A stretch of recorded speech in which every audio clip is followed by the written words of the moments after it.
Hello and welcome to another episode of the Truth About Real Estate Investing Show. This is a show for Canadians. Americans, we love you too. However, we're not going to cover much American content. There's plenty out there, I understand. My name is Erwin Cito, and yay, it's election time. I can't wait for it all to be over and life to get back to normal. My prediction of when we get back to normal, aside from the election being September 20th, yes, I'll vote. I already know who I'm voting for, and no, I'm not investing that much time into researching it. Anyways, my prediction when we get back to the other kind of normal is once CERB ends, right? Conveniently after the election, once CERB ends, more folks will have to return to work.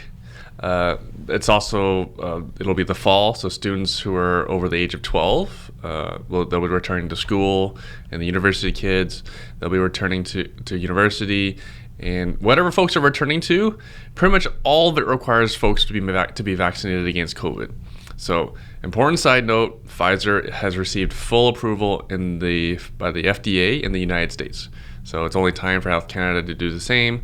So all this talk about experimental drugs will subside, and basically everyone will have to be vaccinated to attend non-essential anything, right? So once we hit those super high vaccination rates, hospitalization rates should fall dramatically, because based on the data we're seeing now, the vaccinated make up a tiny percentage of those who are being hospitalized, and even smaller in the ICU. And hospitalizations in ICU, those are the most important metrics in measuring this pandemic. So once restrictions fall, masking will be a matter of personal preference. So this is just my prediction. This is not a political statement at all. I know some people are trying to politicize these things and talking about rights and whatnot. I'm not talking about rights. I'm just predicting what's going to what the future holds. So back to the election. I've read over each party's platform on real estate. This is a real estate show. I'm not going to cover any of the other subjects that they're talking about. Maybe a bit about taxation. The Conservatives' plan is better than the NDP and Liberals.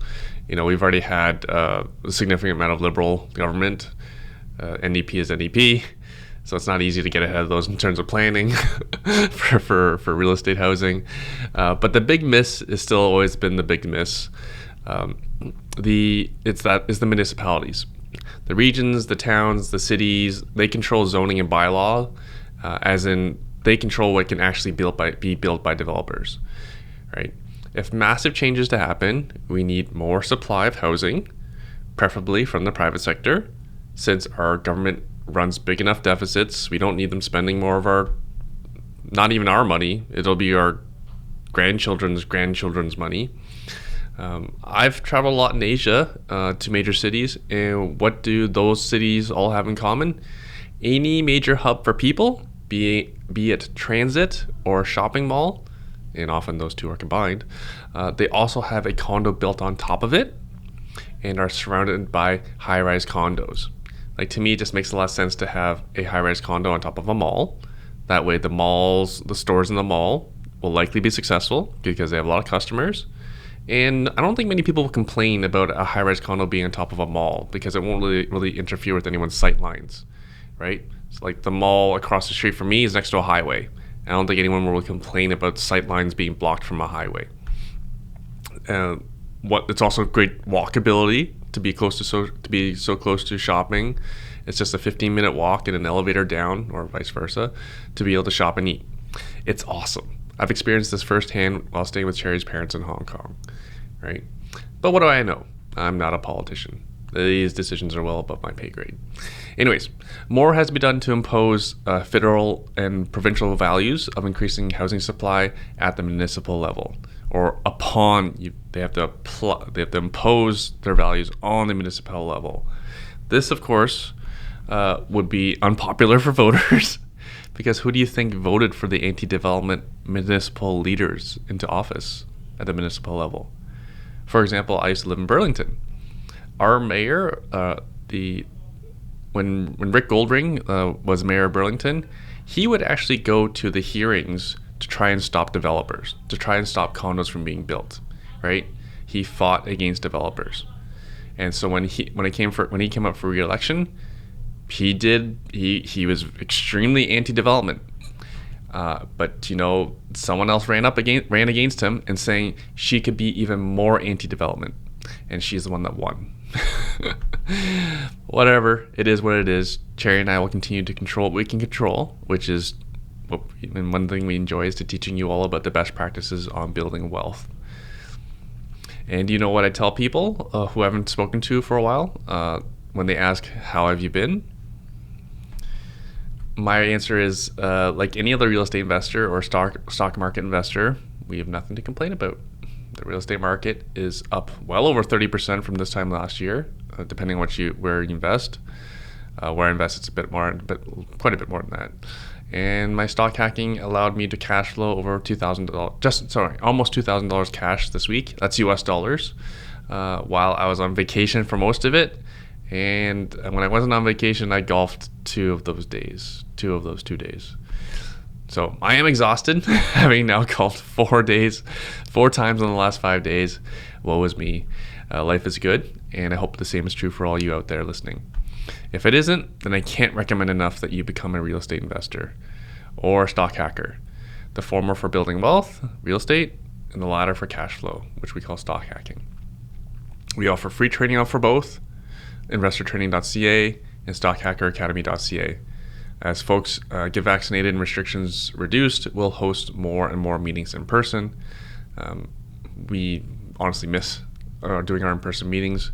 And speaking of in-person meetings, we are back to an in-person meeting for our Ironman meetings, which will be Saturday morning, September 11th, where my team and I will be sharing the latest of what's been going on in the streets in terms of real estate, in terms of market prices, rents, best practices on property management, and also will include the best practices for selling an investment property. We had numerous clients sell their property in the first half of the year to take massive profits, and we have stories to share.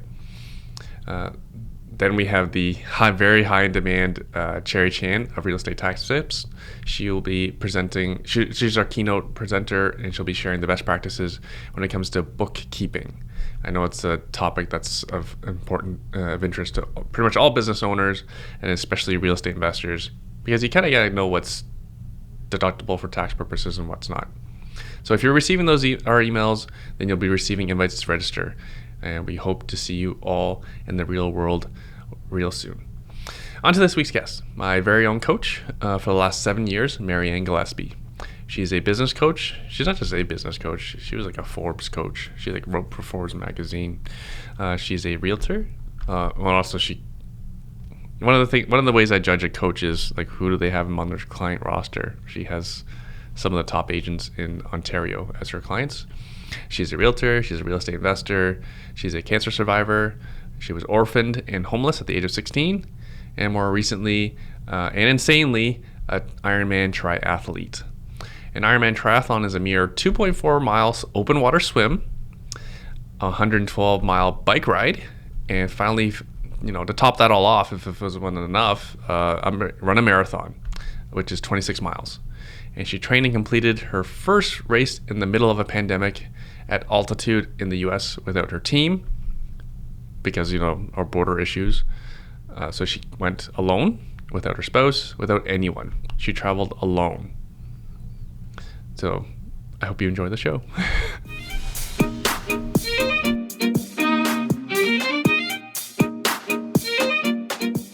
Hi, Marianne. How are you? I'm awesome. Thanks for coming Always on the show. awesome. I imagine so, because it's been like 2 years in the making to get you back here. Well, it has been a really crazy 2 years almost, right? Something happened along the way? Yeah, there's like this really weird global pandemic thing that kind of went down. Yeah. Yeah. And we were talking about that early when it happened, and you're like, this is bad. And I'm like, it doesn't seem that bad. Maybe it'll blow over in like a few months. I had clients who actually thought it was going to blow over in that first initial, they were like, oh, we're not going to do anything until, they want us to stay home. Remember, the first thing that they asked us to do is they said, don't worry, everybody, just stay home for 2 weeks. And I was like, I don't know, man. I'm like, that doesn't sound like it's going to solve a global pandemic. And my clients were like, this one set of clients were like, yeah, it's going to be shut down for just 2 weeks. So we're just going to go on pause. And I'm like, no, my instincts are telling me we need to go 180 and we need to go all in. And I'm like, Mhm. if we're essential services, and so they lost their business because of that. They shut everything down, and then they never recovered. So Are they still around? nope. I mean, physically, humanly, yes, they are still around. That's something. That's important. Yeah, they made a really big mistake because then they thought 8 weeks, they were like, okay. And then, eventually they went ghost. They didn't want to do anything. They were like, they went into full blown ghost mode thinking like, in which some people did. They were like, remember at the very beginning, there was this there still is social issues with vax and unvax now, but there was a lot of social issues at the very beginning where people were like, do I work? Do I not work if I'm essential? Like, what do I do? Right? What's acceptable? What's not acceptable? Do I post on social media as a realtor? Am I working? Am I not working? And it was so much controversy that a lot of people just went ghosting, and they said, no, I'm just going to lock down because the government's asking me to. And they did. And they didn't say a word, didn't check in with people. And 2 weeks turned into 8 weeks, turned into 3 months, 4 months, took some benefits and some payouts, and they weren't able to recover. It's a very unforgiving industry if you disappeared for 8 months. These were coaching clients of yours?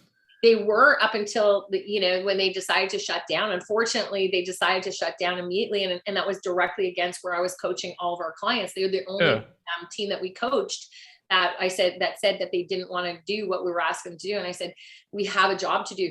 We're essential services. We have no choice. We have to abide by the rules, but we can't just hide. We got to be there for our clients because they're panicking. They're panicking. Yeah, like we needed to help our clients, and regardless of what we were going through, we still had to help them. They couldn't grasp that, and they thought it was temporary.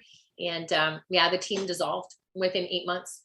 Like our clients especially needed to hear from us because they had multiple properties. They have way more exposure to real estate than the average person. It's crazy. Yeah, like it's that hard thing, right? It was like, you're watching something that's never happened before. And, with all due respect, we all perceive things very differently. And, and it's something brand new. So when you're in that state of shock and you're like, there's a lot of people that, just were like, the government's telling us to do this, so we're shutting down. And so unless you do as much research as we did on it, it was really, and we had insight. We were lucky because we have American clients too. So we were able to really look at what was happening a little bit in advance in the United States before it hit us. And we were able to say, no, I'm pretty sure like this is where they're at. So if they're at there, let's model where they're at and look. And we have we've always had about 30 days advance notice of whatever's happening in the United States hits us about 30 days later. So it hasn't been overly hard, but it unfortunately they made the wrong decision, but they're okay with it. They're happy, they're alive, they're doing okay. It just was a team that dissolved. That's all.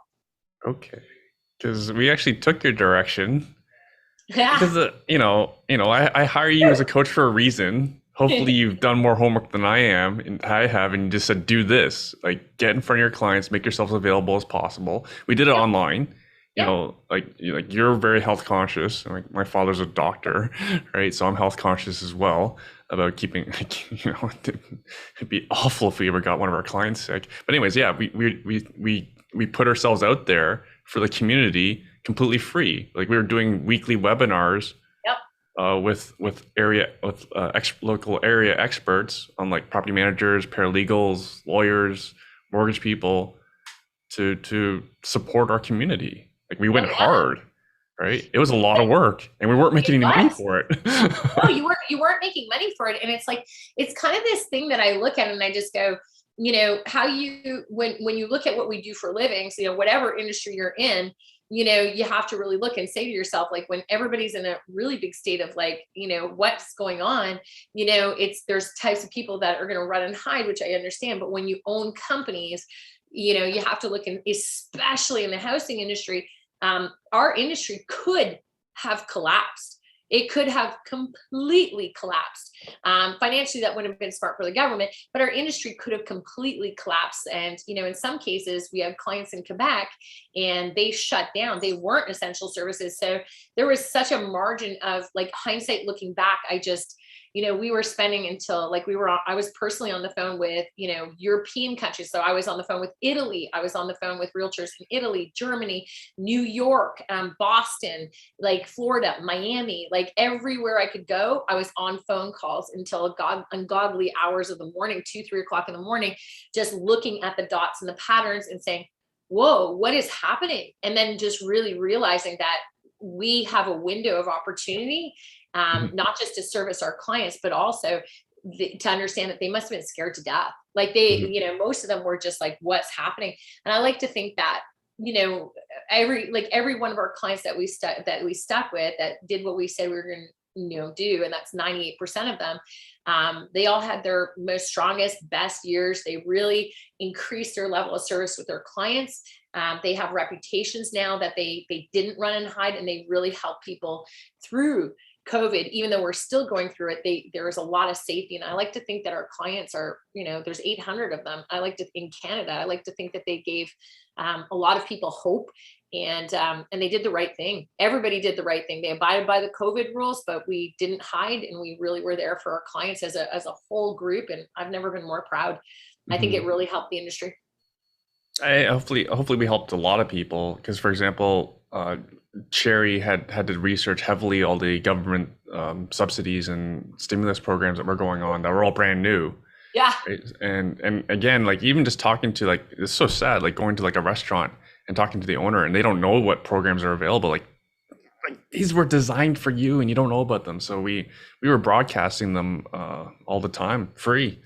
Yep. For free. Yeah. We all poured in. I did the same thing. I did 10 hours a week. I think I was saying to somebody, 10 hours a week of free coaching online, just to try to help people. Yeah. And you've heard it. I've heard it. The amount of people that reach out to us afterwards, and they're like, oh, just want to say thank you and gratitude. And it's like, I don't know, like when you look back and when we connect all the dots, as Steve Jobs said, and you look back and you say, all the things that you're proud of, you gotta, yourself as a CEO as well, you got to look at that and say, TAREI especially, he's got to look and go, you know what, I made a difference. I saved a business, or, I educated a business that was able to get through COVID because of the stuff that she was pimping out there. And that's I think the things that, we don't have to charge for those. We just know that we made a big difference. And that's what real leadership is, because we saw the opposite with some big leaders too, which is, something that I saw personally in the coaching industry. I saw so many coaches that were terrified to even say anything. And they were like, let's just hide for 3 months and see what everybody else does. And we poured right in. I was like, look, we could be wrong. I mean, and if you're fearless about that, and you're just like, look, we could be wrong. However, there's like 10 dots to check. And if 9 of the 10 are checked, that's 90% we're going to be right about this. And so all the stuff that we were doing, I was terrified, going, gosh, I'm telling people where to go, and I'm pretty sure this is the right way. However, this could go totally backwards on us. And so we leaned into it with full disclosure and said, look, it may not be the right direction, but our dots are showing us that this is where we need to go. And we fearlessly did that. And we watched a lot of leaders just go the opposite way, or they had mental breakdowns too. And they realized they were overextended, or they panicked and they fired people. It was like, we never laid anybody off. We gave raises, we hired more people, and we didn't take a penny from the government. So for us, it was kind of like, what, we were really proud of how we responded to it. And, I think sometimes as a leader, that's one of the moments. I think I've done a lot of things I'm proud of, but I think one of those is like, I'm like, yeah, go to the very beginning of COVID, and we put it all on video. So I was like, there is proof, man. There is proof. And even last November, I predicted where we were going to go in 2021. And everybody was like, I said, we were going to start at a seller's market, then we were going to hit balance, and then we're going to zoom at the end of the year into a buyer's market. And I said, we're going to hit all 3 markets in 1 year. And everybody's like, and I predicted the months, and everybody's like, that's back in November. Everybody's like, I got so many emails saying, you're crazy. Like, this is the best, and you're crazy, and you don't know what you're talking. And I was like, watch. I'm like, I'm pretty sure. And exactly the time frame. I'm like, we started in sellers, we're headed into balance right now, and we'll be in buyer's market by the end of the year. So right now you think we're balanced. So today is August, I think 13th, Friday the 13th. Man. Yeah, Friday the 13th. It is. Oh, I see all the motorcycles going by my office. They're all heading to Port Dover. It's pretty cool. I'm That's happy for them. awesome. Happy for them. Like they're gonna enjoy the sunshine. That's Uh, amazing. they're doing something. Well, I'm sure that they're gonna all have a blast. But yeah, so you're thinking we're in a balanced market now. I'm seeing it too. It seems much. Yeah. We still see some insanity too. There's just so The little hot supply. pockets will always be hot pockets, but you also have to think, right? Like the hot pockets were hot before COVID. So like, Yeah. the hot pockets that were hot before, they're still going to be hot pockets now. Like it's just how it is. That's not going to change. Luxury market still incredibly strong, like That's unbelievable. insane. Unbelievable. I mean, we predicted that as well. I said the luxury market and the condo market are going to be our strongest markets probably in the summertime. And they are. And I said but we are headed to more of a balanced market, and balance being like, yeah, we had 40, 50 offers on properties. Now you're lucky. We're seeing conditional offers. We're seeing inspections. We're seeing maybe 3 offers. We're seeing more, we're still seeing some strategies that will play against that. But for the most part, we're moving quite quickly into balanced markets for sure. For sure. Buyers got tired of things, and sellers got a little too greedy, and now everybody's kind of balancing out, and this is how it's supposed to play out. Still great. We did have our team won a small bidding war, 3 bully offers this week. 3 bully offers. That's awesome. That's awesome. But yeah, it's still pretty nutty out there. I love some balance, and I love some buyer market. So for like, I get it too. Like you talk about buyer fatigue. Is that what it is? That's leading us into a buyer's market. Yeah, you have to look at, there's a couple of numbers that you really want to look at to determine if your market is headed there or not. You want to look at, so every market has generally, like annually, they have, let's say, X amount of sales. And that margin of difference between the sales usually only fluctuates, let's say 5-10%, right? So if a market has 2,000 sales one year, the chances that it's going to have 4,000 the next year, that's not typical. Okay, so we'll see the margin of balance going up and down is fairly consistent over the years if we study it. Our biggest concern right now is it looks like most of the markets are pretty much, they've exceeded the annual sales target. So meaning if a market's supposed to have 2,000 sales in a year, they're already at 2,000 sales for August, right? So if you're in one of those markets, you're definitely headed into the balance, if not buyer territory, because it's not typical that you would see. There's no reason why it would go another 30% from now until the end of the year. It doesn't make sense. So what we're thinking, and if you talk, every market is driven by consumer confidence. That's it. Okay. Consumer confidence drives the market. And the reason why 50% of the sales in Ontario and across Canada were represented actually by first-time home buyers in the past year and a half. So they were the most confident based on age group, based on interest rates. They were very confident. They were not scared of COVID as much. They were out there running around. They wanted properties to buy. They were willing to pay top dollar. They've been waiting for this opportunity, and they were like, get me in, let's do it. So they just kind of got really hungry. And consumer confidence right now, if you're looking, kids are going back to school. We don't really know what's happening. The 4th wave, they're talking about that, whether you believe it or not. Like, I don't get into the politics of things. I just look at consumer confidence. And consumer confidence is unknown because we don't know what the heck is going to happen. Like, we had confidence that the vaccines were going to work. Now we don't know. Do we need a booster shot? We don't know. Is the 4th wave going to lock us down again? We don't know. So consumer confidence, that's what we think, is a lot of people ran out and probably bought their houses knowing that as we head into the winter in Canada, especially, this, it's anybody's guess what's going to happen over the next quarter. It's anybody's guess. And then you throw in an election on top of everything, which is going to really flush out how financially terrible our country has done over the past year and a half. That's going to affect consumer confidence as well. You brought up politics. Oh yeah, the rumor is September 20th for the next election. They haven't announced it yet, but that's the rumor. Of course it is.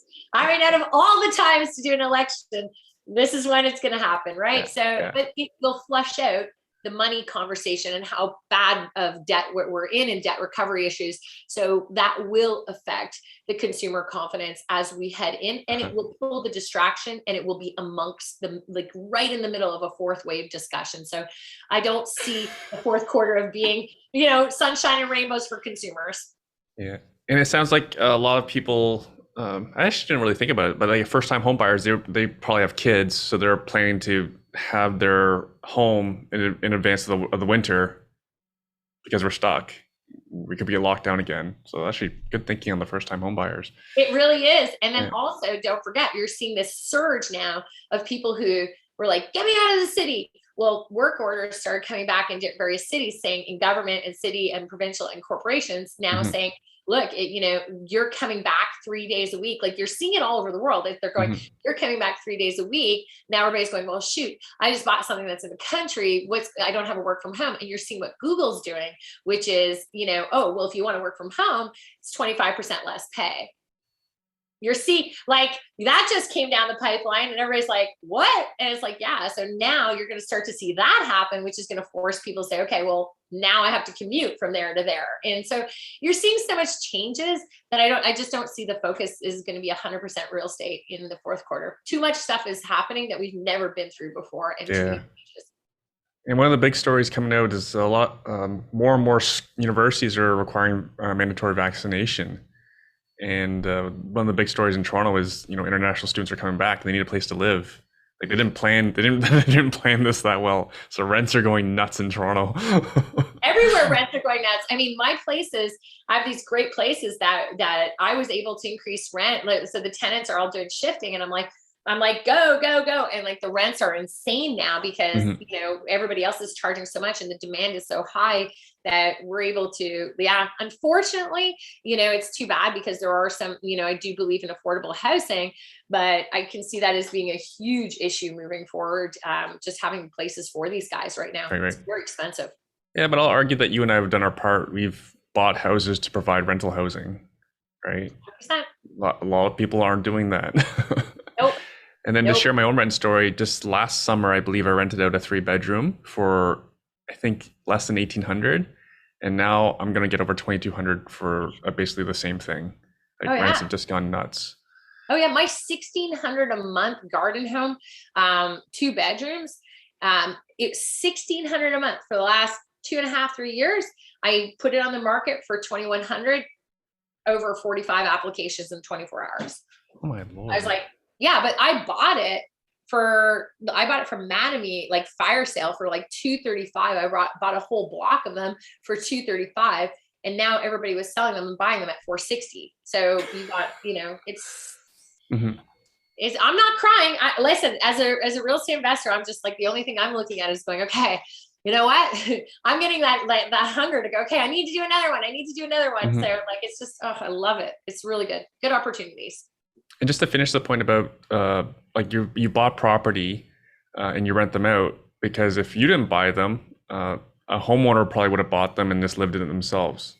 Yeah. So the rental supply would not have increased versus what you've done. Yeah. So And there I is a benefit to society which you've done. huge benefit, but also like at the same token, I have a personal mission too. I like to keep one, and I know it doesn't sound like a lot, but it's my kind of choice is like, I don't want to increase everything because I do believe there are scenarios for affordable housing that are necessary.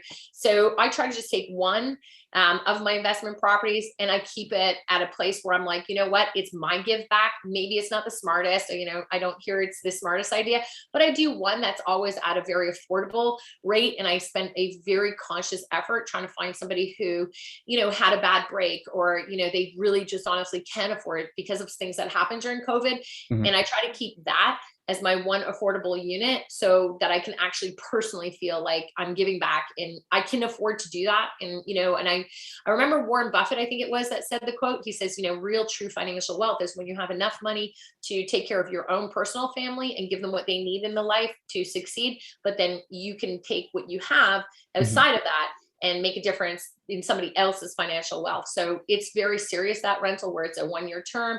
And the Mhm. idea isn't to stay there for 20 years. The idea is that you're going to get a break on rent and you're going to get an opportunity for a year to get your life together and then allow this unit to go to somebody else afterwards. Mhm. Mhm. Can Personal you choice. elaborate on your investment strategy?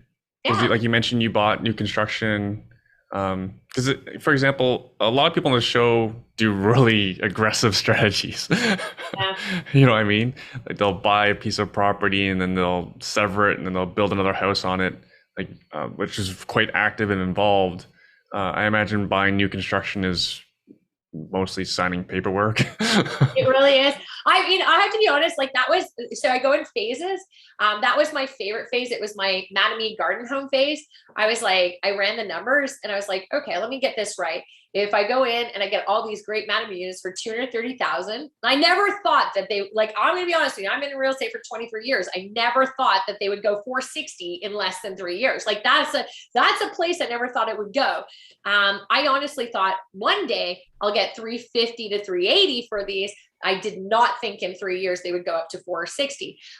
When I bought those with that strategy, it was mostly cash flow. I wanted something that could cash flow, and at 230 a piece, I mean, these have no condo fees, no maintenance, no backyards. Like they're just beautiful balconies, super awesome. I customized them in a way with 2 bedrooms, 2 bathrooms, and like 2.5 bathrooms. So it was really designed to maximize people who needed these type of living style.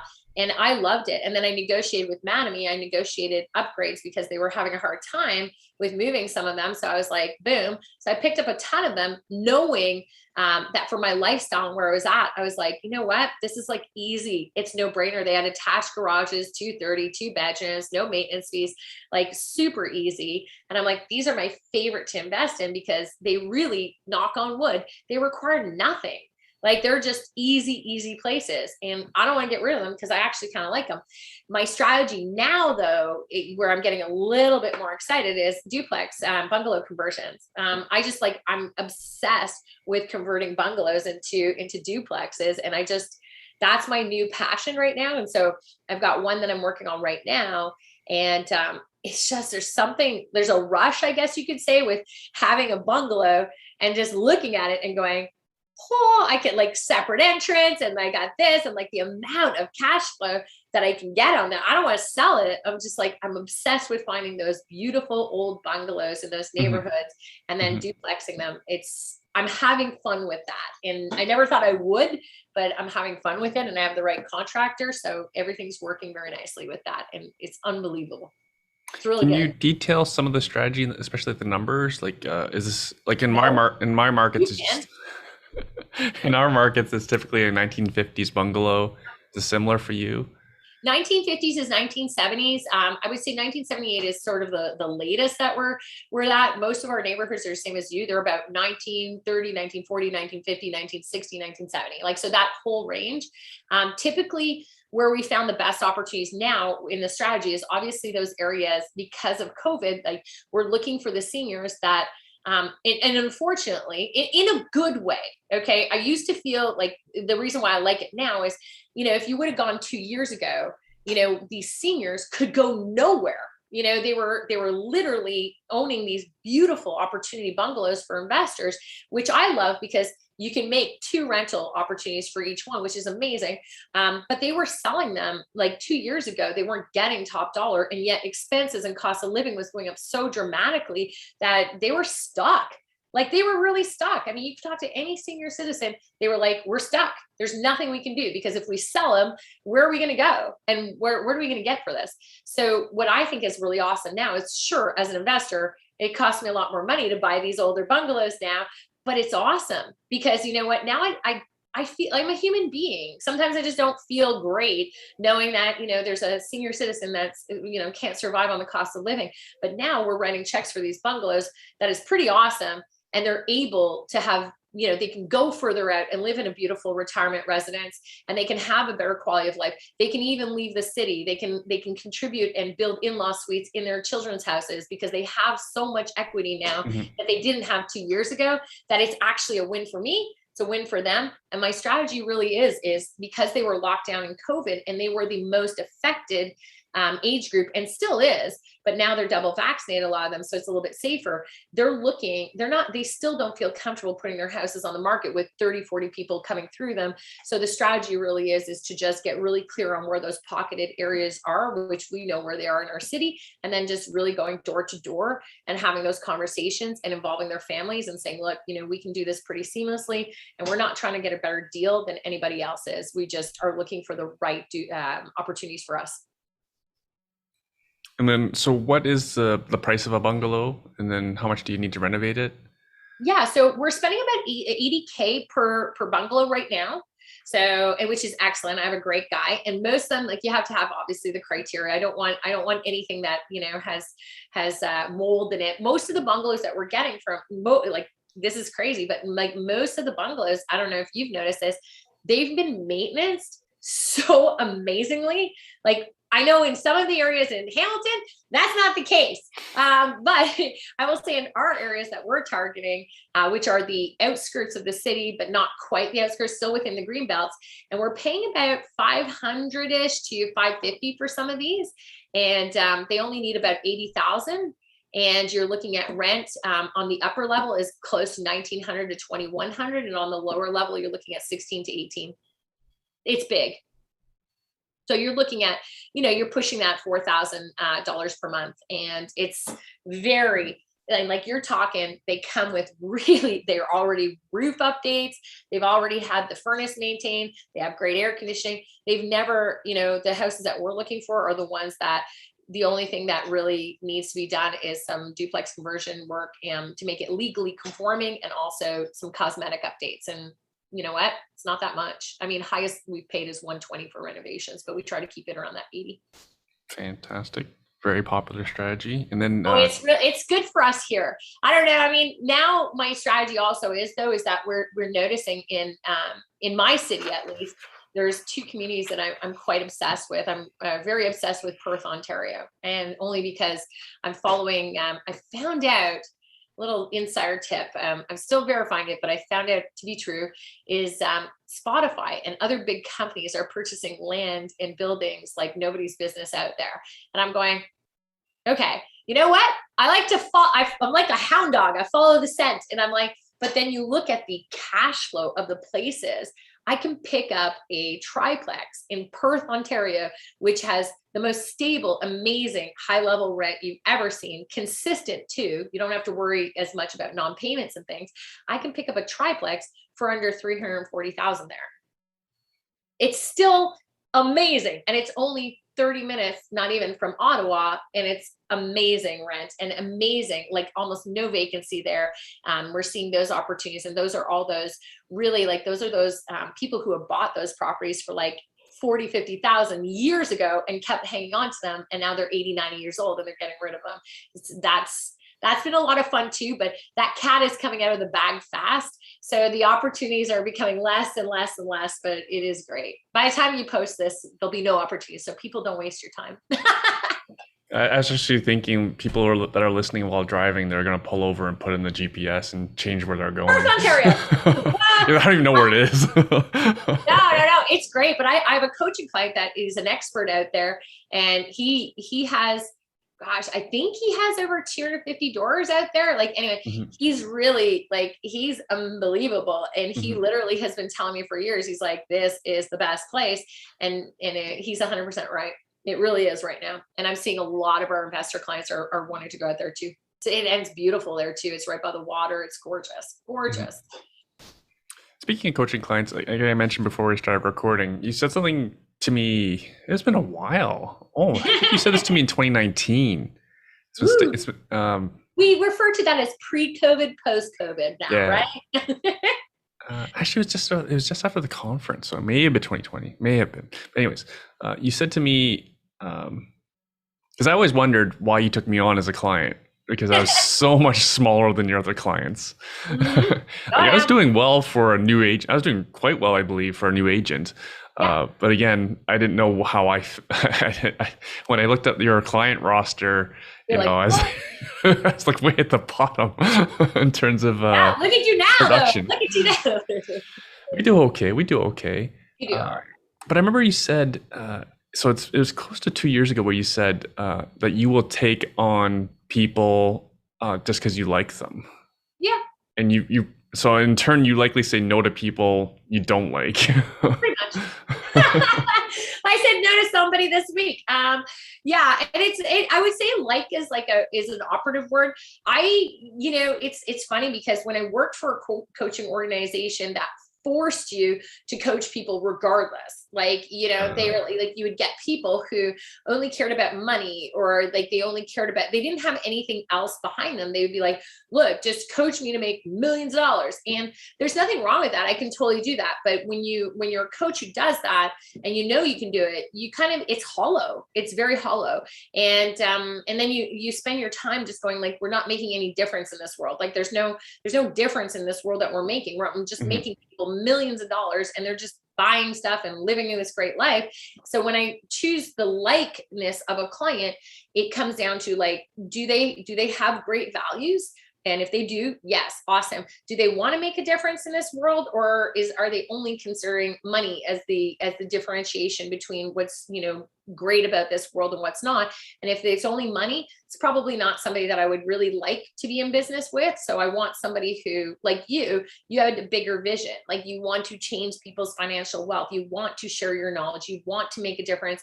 How I know where, like this year, how I knew that I made all the right decisions in my business is I watched 98% of my clients giving back time, leaning in and helping people, truly caring what happened to their clients.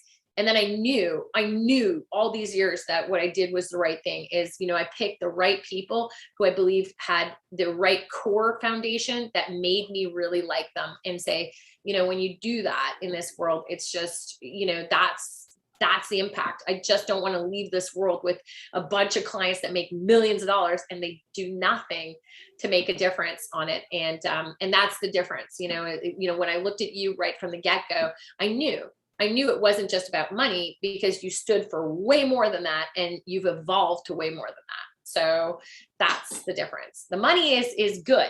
It's good.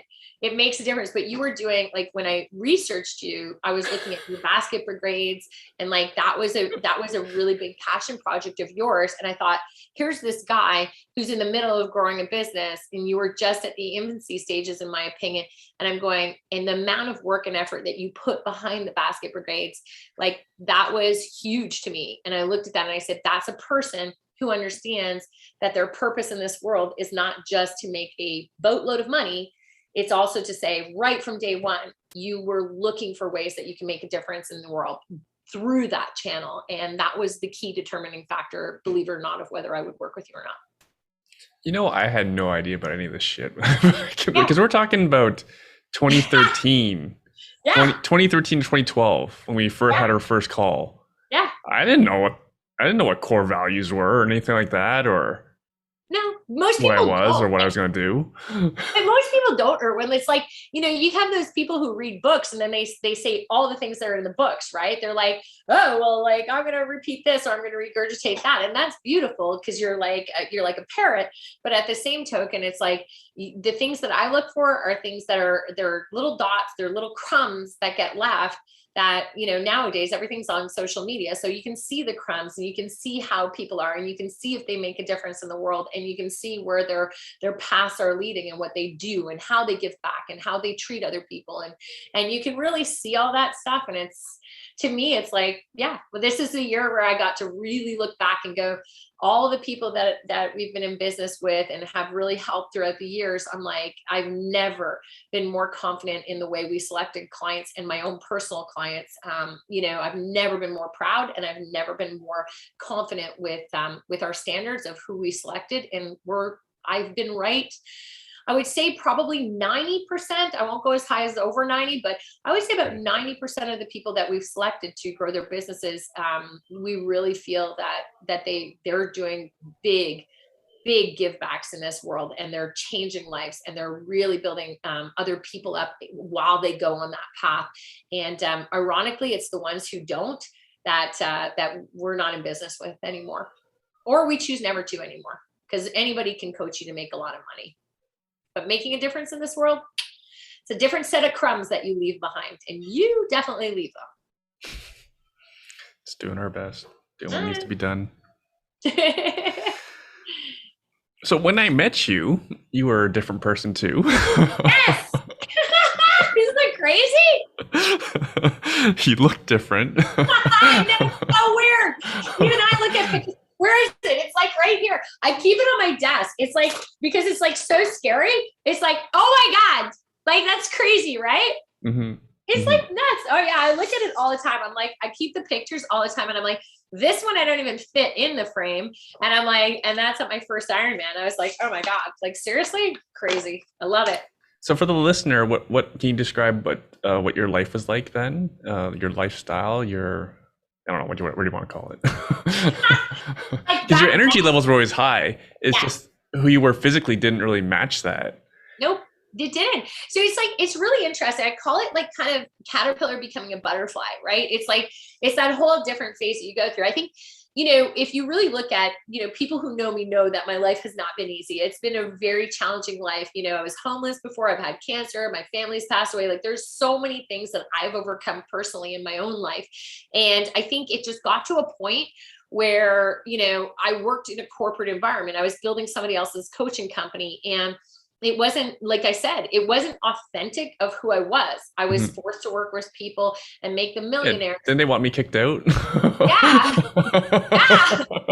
And I was like, yeah. But it was so hard, right? It was like, I was battling every single day. I was battling this, like who I was, and traveling to the other side of the world to pretend that I could just do that. And it was really difficult. So I think, just like anybody, a lot of people have, I guess you could say, addictions, right? And you could still be a happy person or whatever. Like an alcoholic, you don't know that they're an alcoholic because they can, unless you're with them a lot, they can mask it. If somebody's a drug addict, you won't know that they're a drug addict unless it's visible, like something changes, like they have track marks or they have like something is affecting them. There's so many addictions that we don't see because people can hide them really well. But when you have something that you're going through personally and you're using food as your addiction, I guess you could call it, which is how I recognized it at the time, is everything was the same. I was still happy. I was still energetic. I was still whatever, but whatever, all the years of everything that I'd gone through, and then was accumulation of being in a place where I worked in the corporate world. And that corporate world at that time, everything up until that point, I was always athletic before that. And then I just fell into a slope where I was like, food became a very big part.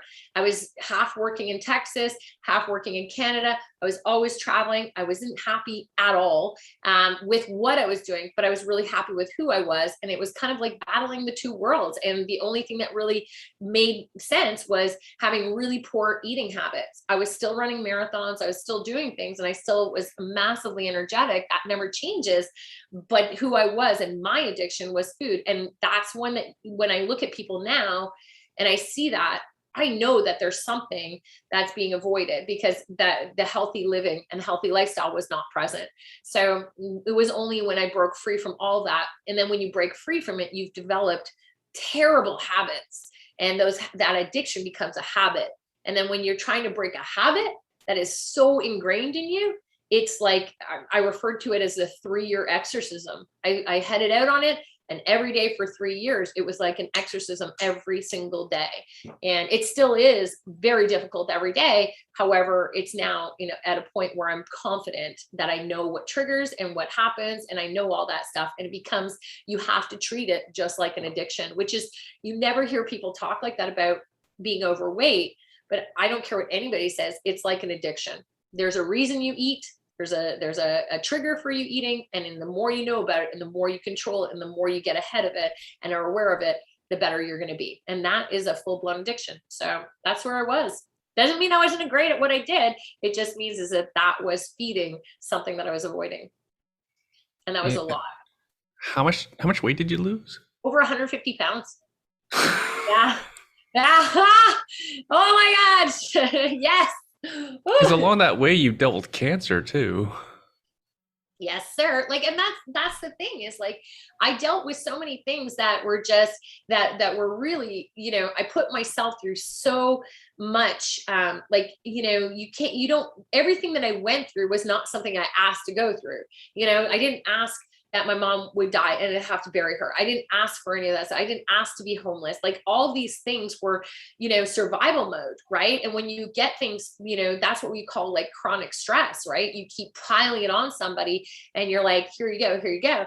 So yeah, all that stuff was not my choice. So when you go into autopilot mode to try to get through things, that's what makes it so difficult, right? It's a lot of stress on you. And sometimes when you get to the other side of it, that's, you don't want to process it all again. You're like, I just got out of like the worst part of my life, burying my mom and being like, it was terrible. And then being homeless and this and that. And you're like, next and next and next. And then it's like, next thing you know, you're like, holy smokes. You're like, I just want to enjoy life. And then all of a sudden you're like, I don't want to feel the pain. So you eat. And that's essentially what it happened. That's exactly what happened. So you had to deal with it, but it's hard when you have no support system and you're just pumped on and you're like, here's the card you're dealt with now. Good luck. Survival. It's crazy. Yeah, it is crazy. What's crazy is how much food I ate. Holy smokes. I mean, if there was a record for that, I mean, like, wow, like I had a lot of fun. I'm not going to lie. You don't get to be that size without having a lot of fun on everything you're eating. I ate everything. I don't think there's one food that you can possibly imagine saying that would be like, yes. Did you eat that? Yes, I did. Did you like it? Sure did. You mentioned Texas. Were you eating like chicken fried steak?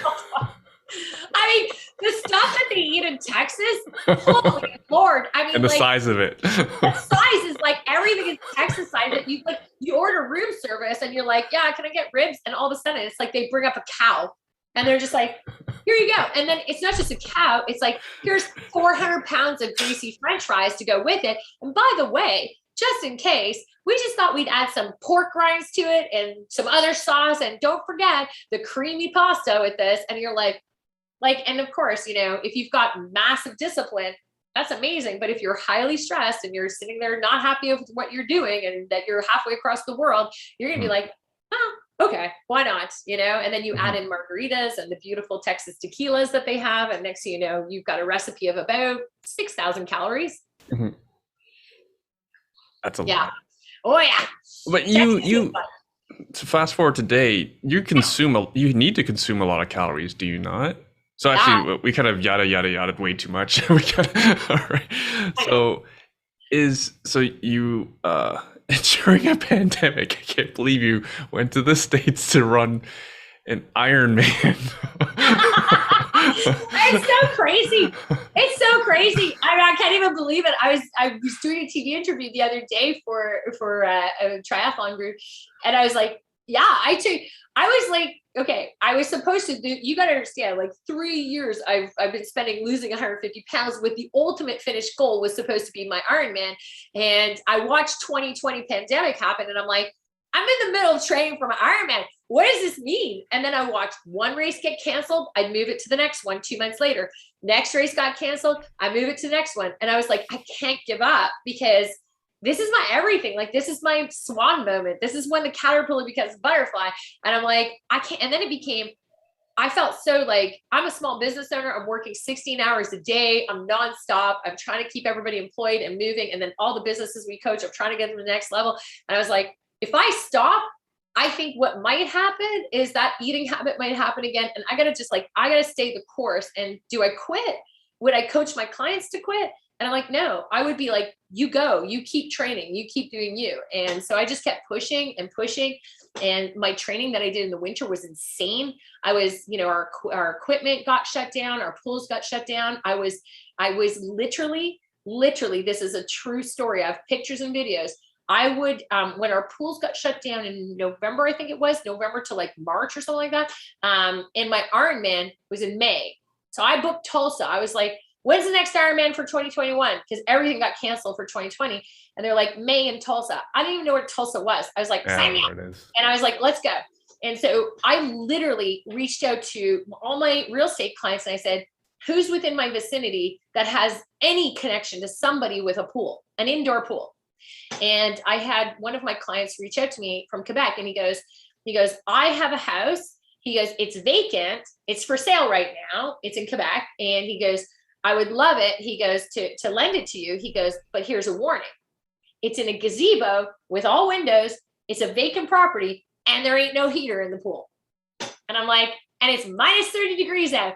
I was like, I'll take it. I'm like, I'll take it. Like, what do I have to do? So I like researched everything, double neoprene, double helmets, heart rate monitors, in the pool. You could only go in for 15 minutes at a time because it was so cold. It was like, you could not imagine how cold, like to the point where when you put your face in, your body goes into shock. So you can only do 15 minutes at a time. So I'd do 15 minutes, then I'd have to step out for 30 to warm up, get back in for 15. And that's all you can do in a day. And it was like, and I was going there 3 times a week. And then when they shut down Quebec and they wouldn't let us cross the borders, I was like literally poo-pooed, and I would have to sneak in the middle of the night sometimes,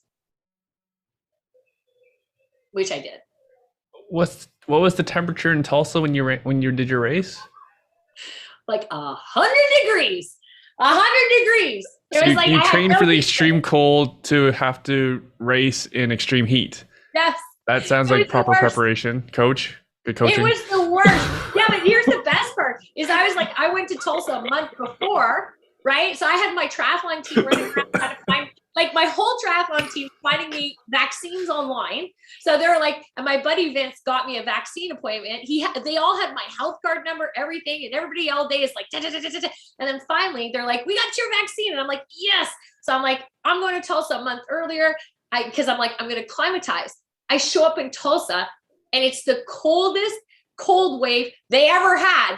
So I was like, well, isn't that like an Alanis Morissette song? Totally ironic. And I'm like, I'm living her life. And then I was like, we show up on race day. And of course, on race day, it's 100 degrees out. So not only was I screwed, but almost anybody who came from a climate like I did was screwed. And it was hot, 100 degrees out, massive. It was 99% humidity. It was like right through the air. Did people perform well that day? No, if that's hot. Yeah, the pros, like if you watch even the pros were gassing out. Like they were just done. It was like pick. And the reason why, people are like, well, didn't you do any research? No, this was the inaugural Tulsa. So it had never been held in Tulsa. And they ran it in the pandemic. I love it. Yeah. And I'm like, so they ran it for the first time, never happened before. And I'm like, I don't know anything. I didn't even know where Tulsa was. I had no idea how close it was to Mexico. I was like, oops. And so anyway, I was like, that Arizona, right? Yeah, Arizona. It's like really like desert. Yeah. It's the desert. It's like as close to the desert as you can get. And I was like, the wind, that was the other element. I never had I Googled Tulsa before signing up, they would have said it's the windiest. Their sports teams are named after tornadoes. That's got to tell you something. I took a video, no word of a lie. I took a video where I'm in the wind and I'm literally going, this is the craziest shit I've ever been through. Like the wind was like, boom. It was close to, I think they said 30 miles per hour winds, like stupid winds. So it was one of those things, but I killed it. I was like, you know what? I did awesome. And, I think that was, a testament when you put through that much work into something, which is very much like entrepreneurs, when you put down dedication and work and the plan and you execute it, and it may not be as pretty as you thought it would be, but you will make it to the end if you put in the work in the beginning. So, which I did. I still got my rides in. I still jumped in the water. I still got familiarized. And I just said, you know what? I have 17 hours to do all 3 sports and finish. And I did. And there was nothing at all that was going to stop me from crossing that finish line. Nothing. Nothing. Okay. So I don't think everyone knows what an Ironman is. Can you name the 3 sports? Yeah, so it's a swim, bike, run, but it's also like you're swimming almost 2 miles in open water, and which you didn't train for.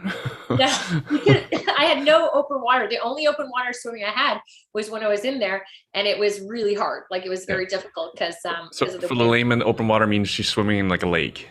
There's no walls to kick off like a pool. Yeah, it's anything. It's usually the one part that nobody likes to do because there's a panic element when you have no safety. And you like head into the water and you have to it's panicky. You're like, people are kicking you and pushing you and you're swimming at a fast pace. It's like doing a 10K run in the water and very difficult to do. And a lot of people don't do Ironmans for that reason. So you do that. You can't see the bottom. There's no lines to tell you you're going straight. Nothing. You got buoys and you're like, and when you look, you're like, I have to swim how far? You're like, that's miles. Great. No problem. Yeah, it's a lot. It's like, you're like at a 10K pace. So you're like, so you're trying to like breathe and you're like, and it's panicky, right? So it's like, so you do that. And then as soon as you're done, you're timed on everything. If you don't pass the first phase in a certain time, which is pretty tight, then you don't make it. And so I passed. I got out of the water. I was like, I looked at my watch. I'm like, oh my God. And there's an actual picture of me going, like, I couldn't believe it. I was like, this is amazing. So I was like, so then I went to transition, as they call it, when you run right to your bike, you strip off your wet clothes. You usually have your bike clothes underneath, and you're like, you jump on your bike, and then you go do a 113-mile bike ride, and you're timed again in 113 miles. This race was a 113-mile bike ride with 5,000 feet of inclines. That's a lot. And so that's very, very tough. And is that normal? No. Ironmans for bike races? The distance, yes, but yeah, but not the elevation. No, but there's always one part of an Ironman that's really hard. So either it's the swim, the bike. It's not hard enough. Yeah, it's not hard enough. But they do one element that really is like, I'm gonna get you. This one, it's the bike ride. So the Tulsa Ironman is all about the bike ride. It's windy. It's technical, which means there's lots of turns and sharp turns and major sloping and up and then massive climbing.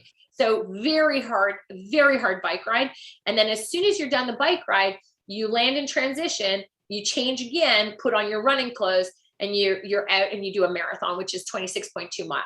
And that's pretty much what will kill you in an Ironman. So you want to be like, you got to be really careful and on how you plan it. And like some places like Hawaii, for example, you're in the ocean, the Hawaiian Ocean, that's super dangerous. And then, so like I'm doing Florida in November, another one this year. So I'm doing a full Iron. I know, don't even go there. I'm doing a full Ironman in Florida again, because I want to see what it's like to do 2 in 1 year. And, but the truth is that I was going to do, like, honestly, nobody was going to stop me from getting my Ironman this year. So I booked a bunch of them.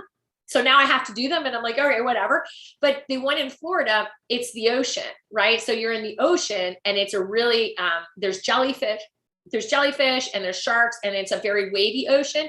So the swim of this one in Panama, Florida, it's going to be very difficult. And then the ride is 113 miles of flat, but it's a massive wind because of where it is. So that's what makes it difficult. So it's usually one of the legs is way more difficult than any of the others to try to deter you into finishing. Yeah, because marathon alone is like, that's easy, right? Well, that's what they say. I'm doing the Chicago Marathon in October, and I'm kind of like, God. Yeah, I was kind of, well, that was a fluke. A client of mine signed up, and so did I for the lottery. We both got in, and then I was like, hey, this will be fun. We're both going to do it. And he's like, yeah, I changed my mind. I'm like, what? Then I'm like, you got to be kidding. So I'm doing the Chicago Marathon because I thought it would be really fun. But I'll have to be honest with you. Yeah, I never win anything except those kind of things. And I was laughing with him, and I said, at this point though, doing a marathon for like 4 hours of running versus 16 hours of like hardcore 3 sports, I'm kind of like, that's going to be a day in the park. I intend to go shopping afterwards, It's weird how far I've come, but I'll tell you too, like, it's no different than any story really. Ultimately, when you look at somebody who had an addiction to something before, it doesn't change who they are inside. They still, I've always been this person inside. I think I've just I've fallen in love with the process of seeing what we're capable of doing with what we currently have. And that's a beautiful place for anybody to live. It's a great place to live. What can you possibly do with what you've got in front of you right now and improve it? Inspiring, coach. Yeah, kind of trying. I'm trying. Yeah, you wrote a blog post on Facebook or Instagram? Probably both. Probably both. So if anyone wants to read about it. Oh yeah, Facebook. Yeah, it's actually on my Facebook, that one. So yeah, that one's on my Facebook. And I actually did a whole podcast on the Ironman as well. So and all of it's on my personal Facebook. So that's my Marianne Gillespie one. Yeah, right. So if anyone wants to read about it, like Marianne had all the excuses in the world to not finish that race, let alone attend the race. Because you attended it alone. You traveled alone, did you not?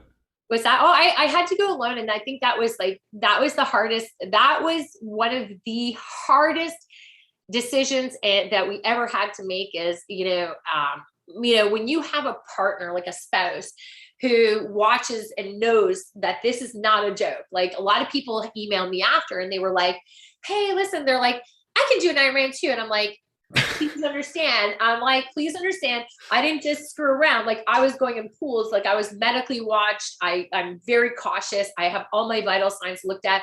It's going to sound gross, but I test my urine every week, to see my hydration levels. I don't mess around with my health. Yeah. Like I'm very, very conscious about what goes in and what goes out in the training. And I'm very in tune with listening to my body. And I don't cheat. I like 16 hours of training. I have a plan and that's what I do. And, I was saying this to somebody, how hard it was because, my husband, he was like sitting there and he was like, I want to be there. Like, he's like, my wife is like, he's been at every race I've ever had and he's seen the evolution. And he was like, you're going to do the hardest race where people die. I mean, someone I know died 2 weeks ago in the Ironman. And you know what? In the swim portion in Calgary.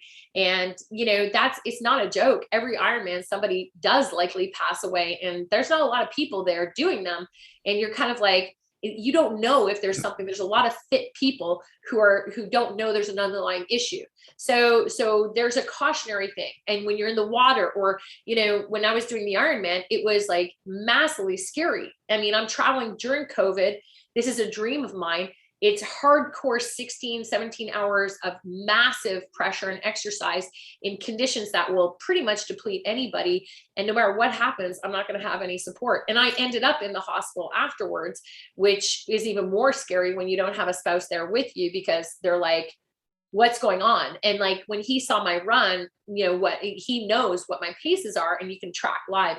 And you're not allowed calling. If I made one phone call, I was going to be disqualified. So I couldn't call him. I couldn't do anything. And, there was that point where, like I was saying on the run where, you're in this like really dark place and you're looking at all these people who have friends and family cheering them on the sides and you're seeing it all the time.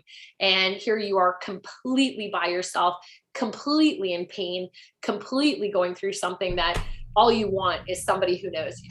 And, all you want is like somebody to like be there and to, and then to congratulate you at the finish line. And, it was very difficult. It was probably one of the hardest things and do I regret it? No, I don't regret it, but I definitely thought Ironman was great with, videotaping it and broadcasting it to him and showing it to him and tracking me live. But it was insanely difficult because think about it.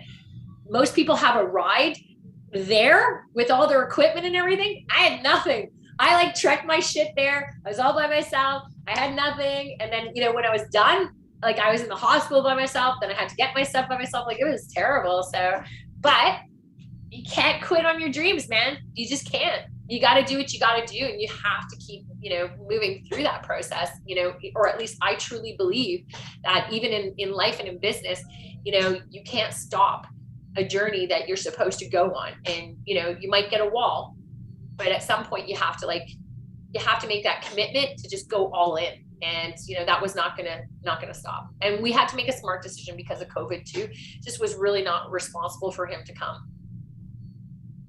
You could argue for yourself too, a cancer survivor. Yeah.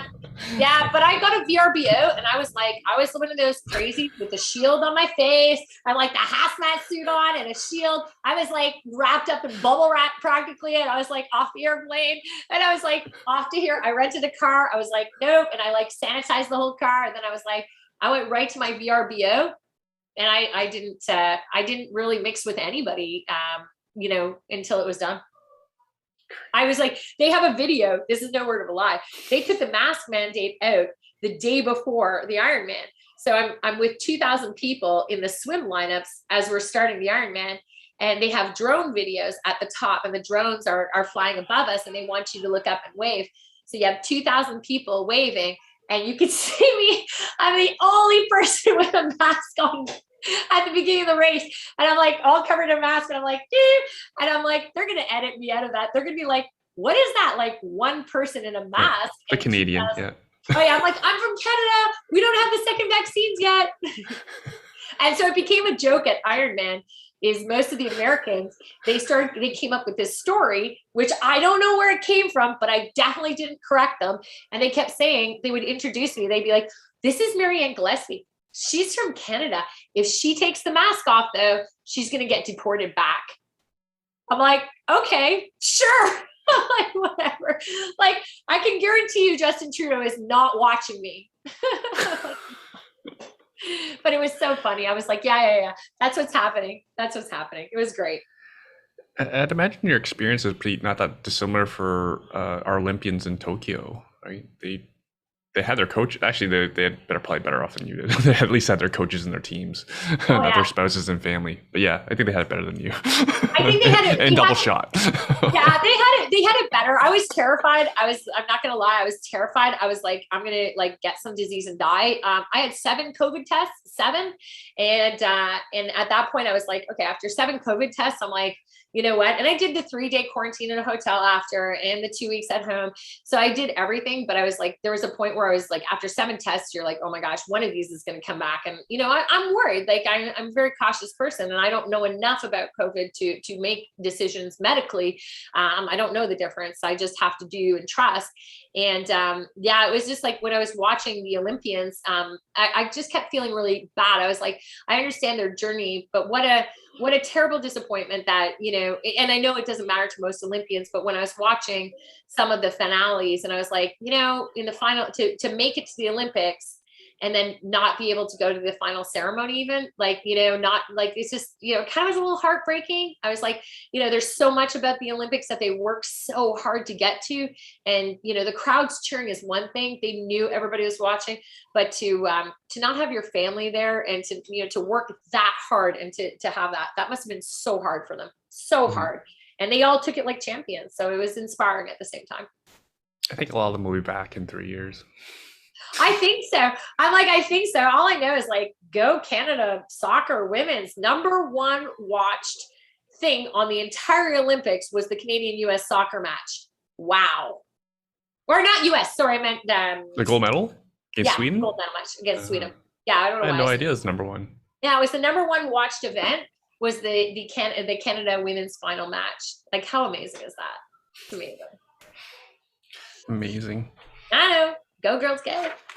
So I would like to switch back to real estate for a little bit. Yeah, and I'll let you go.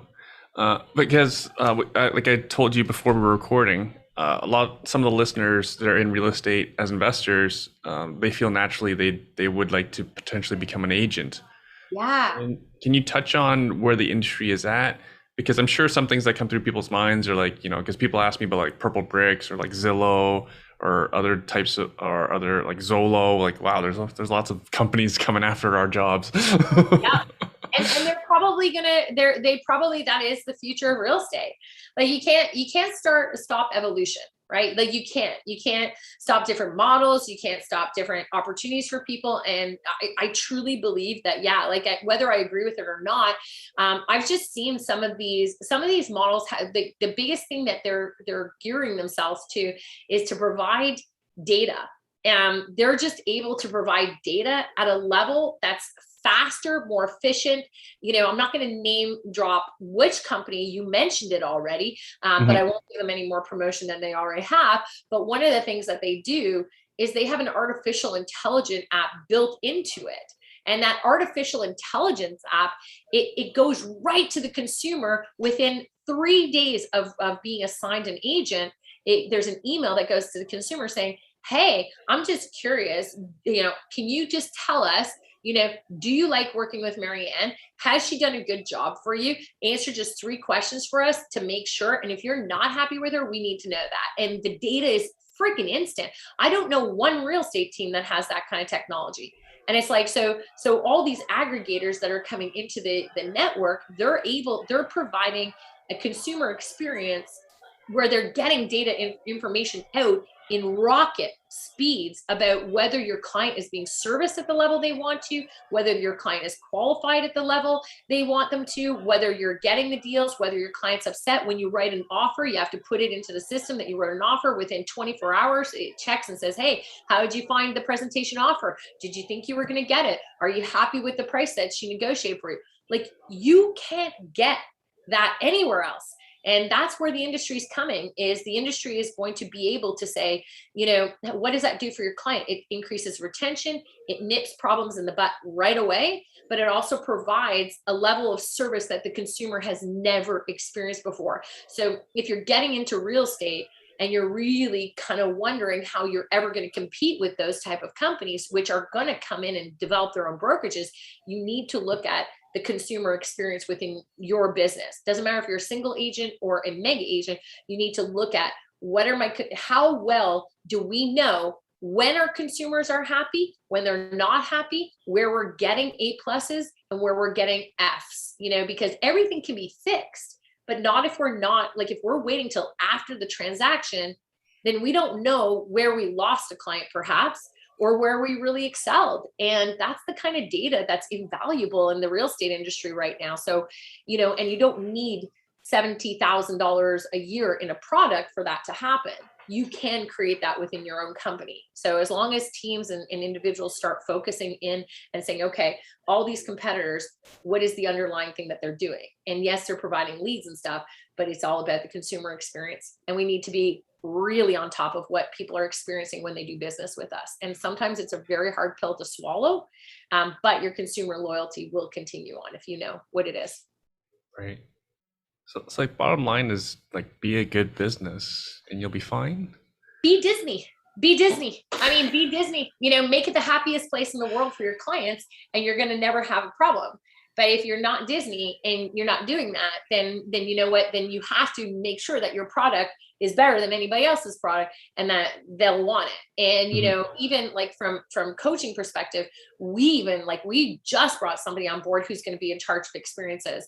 And only because yes, we're lucky. We provide a very unique service, very boutique style, very one-on-one style coaching service for businesses, but we need to get better at that Disney experience. So now we have finally said, okay, we're unique. So we can capitalize on the business coaching market, but now let's add that, because it's really, I've seen how great it is. And I've seen how important it is. And I've seen what consumers expect. And if we're ever going to combat some of the ridiculous models, like the auction models or the discount broker models or whatever the case is, and commission cutting and all that kind of stuff, if we're ever going to conquer that in the industry, we have to look at what our consumers are experiencing and when and where are they happy, and how can we blow them out of the water so that they don't even look at those other models.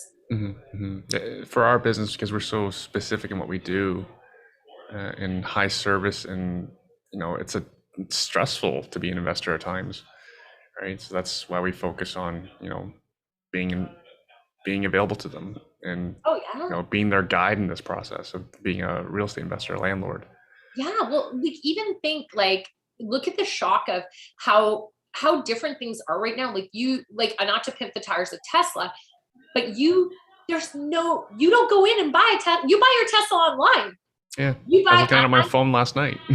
Yeah, you buy your phones online, you buy your Tesla online, literally you buy a Tesla, you order your Tesla online. You don't ever, that's crazy, right? So that's product domination. At some point though, Tesla's going to have to up that game, and it's going to have to change, because consumer, they dominate in the electric car industry right now.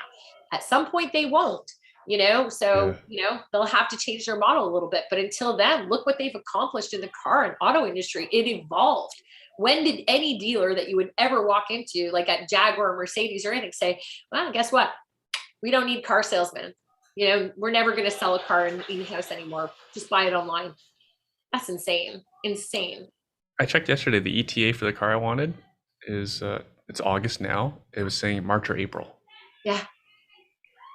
This is a good sales process. It's amazing when you think about it. And it's we have clients who are just I just bought a Tesla. I'm like, oh, just buy it online. Sure did. And I'm like, but there's a company that they represent that says, hey, if you want to test drive it here. If you want to rent one of our cars for 3 days, here you go. And I'm like, so it's all these things that are evolving. So you kind of have to take your real estate business and, whether it's an investment business, a rent to own business, a real estate resale business, whatever businesses it is in real estate, the number one area that we're missing is artificial intelligence that dives in automatically and checks in with your consumers and your clients on the processes as it's happening in real time. Mm-hmm. And that is the biggest market opportunity for every real estate company and brokerage in existence. You get that data and you get that information, you will literally dominate the industry.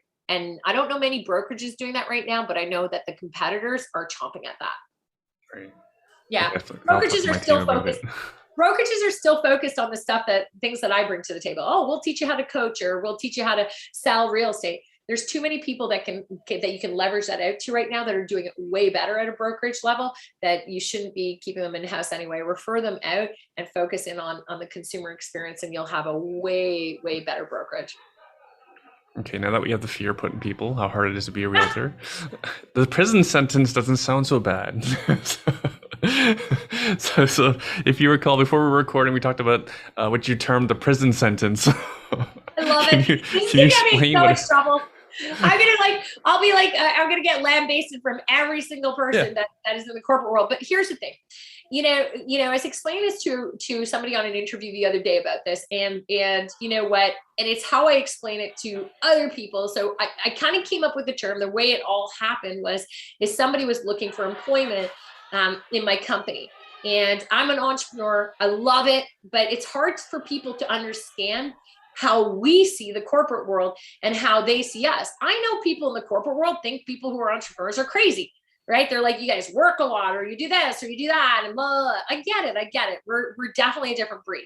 However, when the person said to me, they were like, oh, I really love the position. It sounds great and all this stuff. And the person says, could you just they started asking, what are the benefits? I'm like, benefits? And I'm like, well, benefit is you get to work with me and in my company. And she's like, no, I'm looking like benefits. And she's like, what about, like, is there a pension that I get? And I'm like, huh?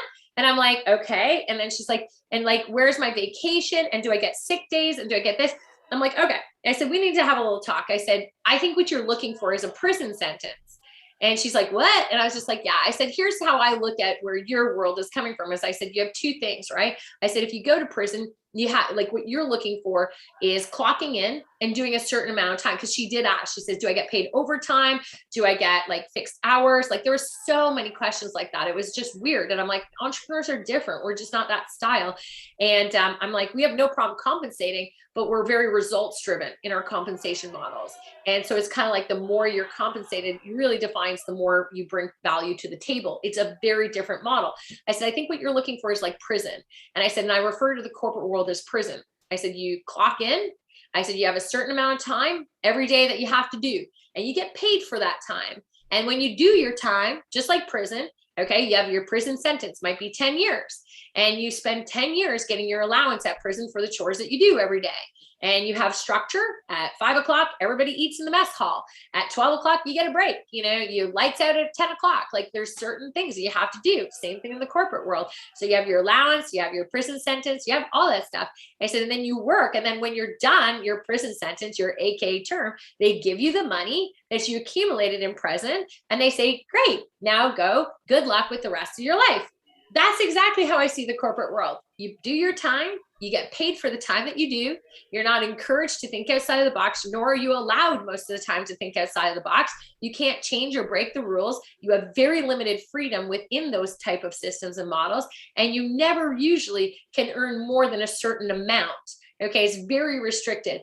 And then when you're done, you get to collect the pension, AKA the retirement that you work towards by the money that you put aside all that time working there.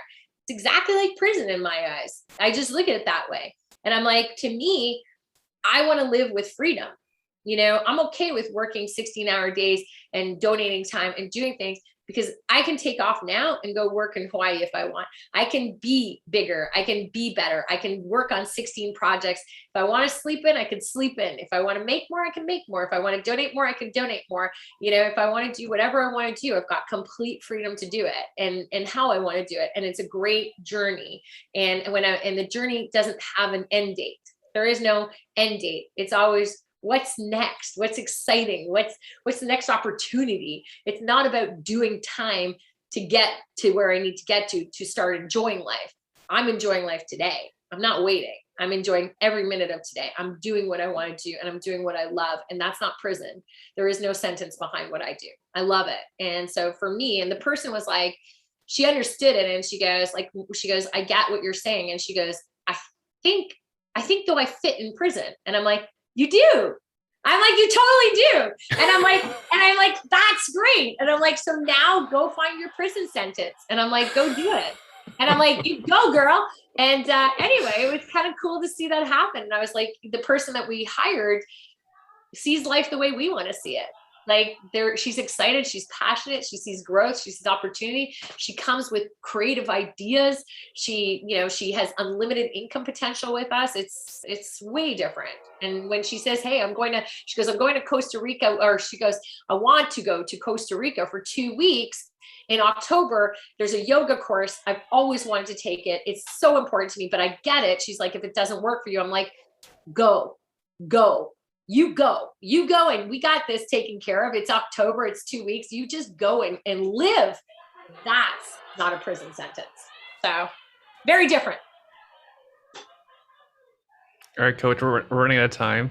I was thinking that'd be a wonderful way to end the show, but I still want to ask you. So first of all, if anyone wants to follow you, where can they follow along with your journey? Yeah, you can follow me almost anywhere now. So I'm all over the place. I'm like Instagram with redapplecoaching.ca. You can look up me. My personal Instagram is Marianne Gillespie _coach. You just have to Google Marianne Gillespie. You can find me on Facebook too. And we also have our Game Changers. So it's totally separate as well. So you'll find that. And sorry, explain what the Game Changer is. Yeah, Game Changer. We have 2 subsidiary companies that we've opened up now. So we have Game Changer, which is hybrid coaching now. So we really dive into group coaching, very accountability coaching, robust, very group environment. So our Game Changer is mostly group coaching, which is our funnel there, which we love. And that's all over. You can see that on our websites too. And then we have we are starting in September, but we are official on it. Girl Abundance, which is our passion project that I'm working on. So if you're a female CEO and you want to help grow other women in business, our goal is every year we want to have 100 women that we have a group of CEOs that we've come together, and all of us have different unique expertise. And we are coaching, training, and developing over 100 young business women with their ideas every single year in Canada. It's got to be Canadian. I'm very passionate about that. And we're going to grow them every single year, 100 women, and we're creating a mentorship program. So those 100 will become mentors with us. And then every year we're going to extend it by 100. So that eventually we want to get to the point where in 10 years, we have a very substantial amount of businesswomen in Canada opening their businesses, and we'll be affiliated with all of them. So. Amazing. And it doesn't sound like you're busy enough. No, I'm not busy enough. You know what, Erwin? You got one life to live. You gotta wake up every day, and whatever you're handed and whatever dish you have, if been handed, you have 2 choices, how you're going to see it. So opportunity, big abundance, or very limited and scarcity. So as long as you wake up thinking about abundance, I guess anything's possible, right? Okay, Coach, I was going to ask you if you had some final words, but was that it? Some final words that you'd like to share with the listener. I think the thing is like, I did the Ironman in COVID. I did that purposely because as a small business owner, I wanted every small business owner to really, not just real estate, I wanted every small business owner to know that we were handed the hardest 1.5 years of our lives. You can't deny that. It was a shock. It still is a shock. And many people have struggled. And one of the reasons I did it is to just really show that when you have a dream and you have something that you really want, you don't have to choose. You can get it all done. You can keep moving through it. There's always a way, and there's always the determination. And, it's not easy when you're in the middle of it, but you can't put your dreams on hold. If you've learned anything over the past 1.5 years is you have to trust everything's going to be okay, but you can't give up on your dreams because they're there for a reason. And the journey is never going to be easy. It's not some, yellow brick road that we follow. It's a very difficult journey. So get the support that you need, get the tribe that you need, find the people, find the sessions like this where you're listening to things and you're going, wow, that's like really great. You have to keep moving forward. And even if it's a little increments or finding, like I did, the pools and all that kind of stuff, you got to ask for help. Right? Be like, okay, I want to get here. How can you help me? Who can help me? And what can I do to help you? And as long as you keep moving them, like I did the Ironman to make sure that everybody knew that no matter how hard or impossible it was, I never quit. And there's no reason for other people to quit too. You always are going to have obstacles. Figure out how to get through them. And those obstacles become really milestones in your life that you'll be very proud of later. That's it. That's some awesome final words. I think Coach, thank you so much for doing this. You're so welcome. Years in the making this show. I didn't realize how late it was. I was like, oh my gosh. I'm like, I gotta get going. But yeah, that was awesome. I love it. You know what? Anything, anytime, anyway, just, you know what? Everybody knows. Reach out to me. I'm always a great resource, and I'm always happy to help anybody who knows you or watches your stuff. I'm happy to help. Thanks, Coach. And thanks for all that you do for us and our clients. And your awesome team. Oh yeah, wait till September. We're not done yet. Hey, all right, dude. have a great weekend. I gotta jump. You too. Ciao, Erwin. Bye. Bye, guys.